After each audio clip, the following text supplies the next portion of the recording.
When Tim Berners-Lee invented the World Wide Web, he surely didn't anticipate that children would end up becoming some of its main users. Most start using the internet at the average age of 3. And as recent research shows, children now spend more time playing and socializing online than watching television programs. Given this change in habits, it is not surprising that a recent House of Lords report has raised online safety and behavior as an important issue. The report said that for children, learning to survive in a world dominated by the internet should be as important as reading and writing. The House of Lords Communications Committee also warned that children should not be leaving school without a well-rounded understanding of the digital world. It also suggested that the government should think about implementing new legal requirements and a code of conduct companies would have to adhere to, which would help to bring the internet up to child-friendly standards. Of course, trying to rectify this lack of child-centered design is not an easy task, but one that requires the cooperation and goodwill of many sectors.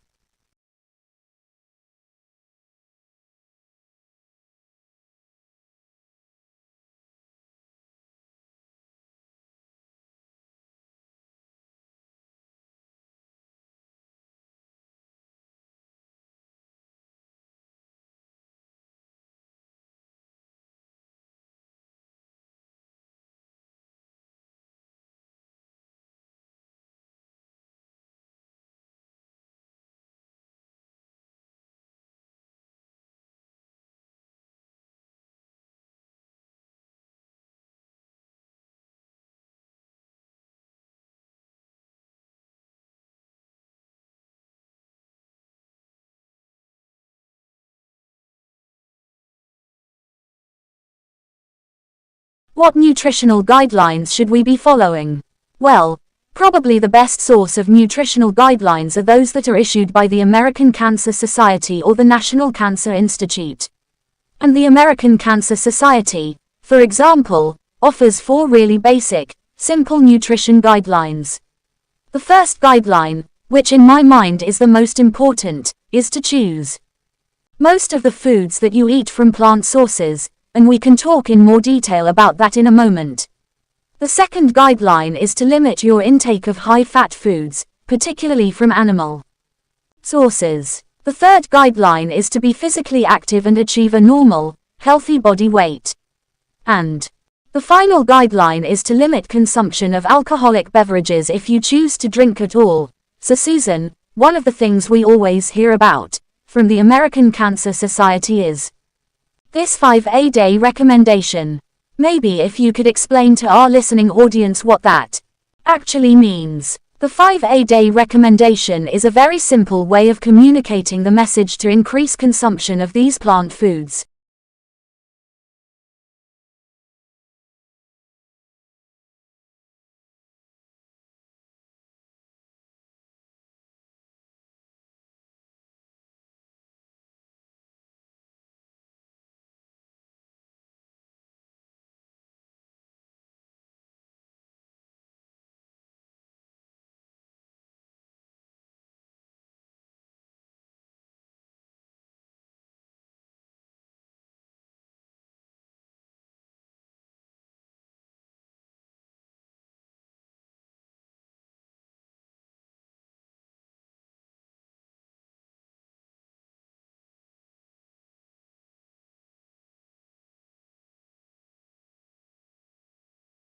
Brand loyalty exists when consumers repeat purchase your brand rather than swapping and switching between brands. It is widely agreed that it is far more expensive to have to find a new customer than to keep existing ones happy, so brand loyalty is crucial for achieving high profit margins. For charities, it is important to set a marketing objective of improving brand loyalty. If existing donors can be persuaded to set up a direct debit to the charity, its cash flow will improve significantly. Although some brands stay fresh for generations, Marmite is over 100 years old, others become jaded due to changes in consumer tastes and lifestyles. At this point, the firms need to refresh the brand image to keep the products relevant to the target market. A clear objective must be set. For instance, what brand attributes do we want to create? What do we want the brand to stand for? This occurs when a firm aims to change a brand's image. so that the brand appeals to a new target market. 12 years into its life cycle, McVitie's decided to reposition its Hobnobs biscuit brand. Hobnobs had been positioned as a homely, quite healthy biscuit for middle-aged consumers. Research pointed McVitie's in a new direction: younger, more male, and less dull. So new packaging was designed and then launched in conjunction with a new, brighter advertising campaign. In 2013, Hobnobs sales were worth £36 million, 9% up on the previous year.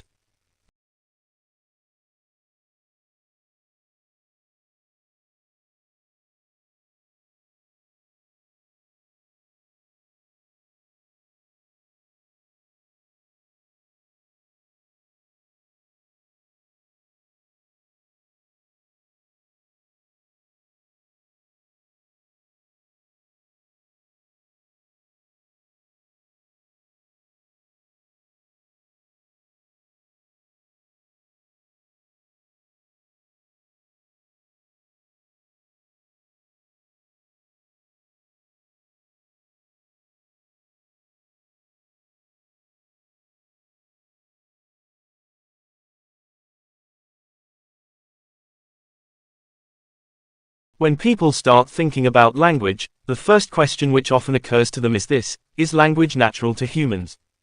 In the same way that grunting is natural to pigs, and barking comes naturally to dogs. Or is it just something we happen to have learned, in the same way that dogs may learn to beg, or elephants may learn to waltz, or humans may learn to play the guitar? Clearly, in one sense, children learn whatever language they are exposed to, be it Chinese, Nootka, or English. So no one would deny that learning is very important. But the crucial question is whether children are born with blank sheets in their head as far as language is concerned, or whether humans are programmed with an outline knowledge of the structure of languages in general. This question of whether language is partly due to nature or wholly due to learning or nurture is often referred to as the nature-nurture controversy, and has been discussed for centuries. For example, it was the topic of one of Plato's dialogues, the Cratylus. Controversies which have been going on for literally ages tend to behave in a characteristic fashion. They lie dormant for a while, then break out fiercely. This particular issue resurfaced in linguistics in 1959 when the linguist Noam Chomsky wrote a devastating and witty review of Verbal Behavior, a book by the Harvard psychologist B.F. Skinner 1957. Chomsky 1959. This book claimed to explain language as a set of habits gradually built up over the years.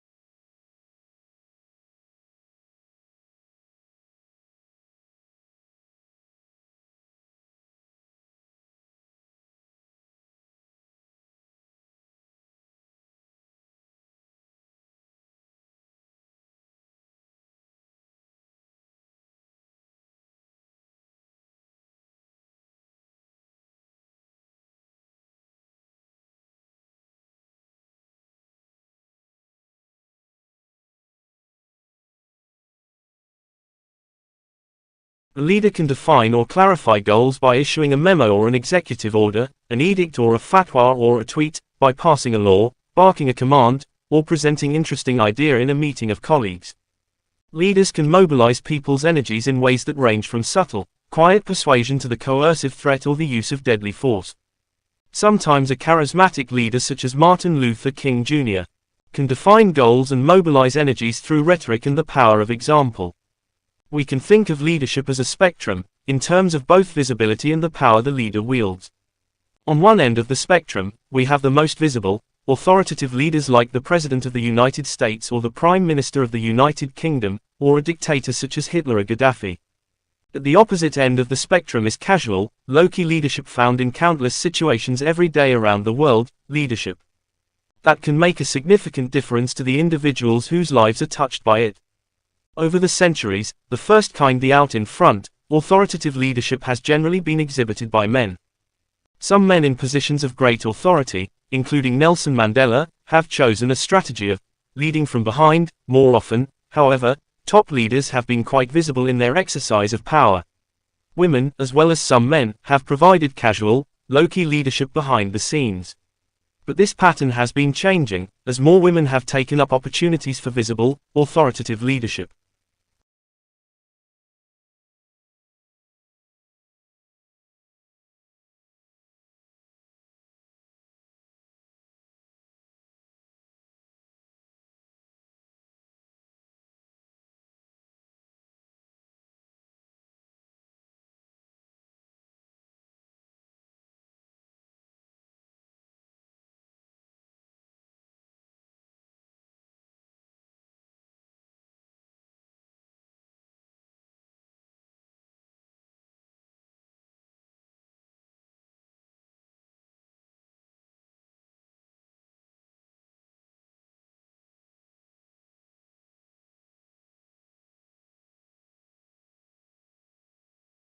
By living in close contact with humans, dogs have developed specific skills that enable them to interact and communicate effectively with people.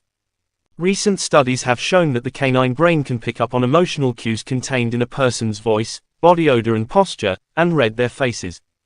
In this study, the authors observed what happened when they presented photographs of the same two adults' faces, a man and a woman, to 26 feeding dogs.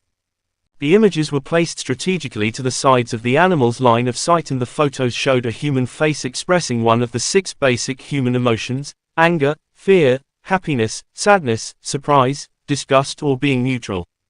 The dogs showed greater response and cardiac activity when shown photographs that expressed arousing emotional states such as anger, fear and happiness. They also took longer to resume feeding after seeing these images. The dog's increased heart rate indicated that in these cases they experienced higher levels of stress. In addition, dogs turned their heads to the left when they saw human faces expressing anger, fear or happiness. The reverse happened when the faces looked surprised, possibly because dogs view it as a non-threatening, relaxed expression. These findings, therefore, support the existence of an asymmetrical emotional modulation of dogs' brains to process basic human emotions. Negotiation is a common process in business to mainly solve business conflicts between both parties.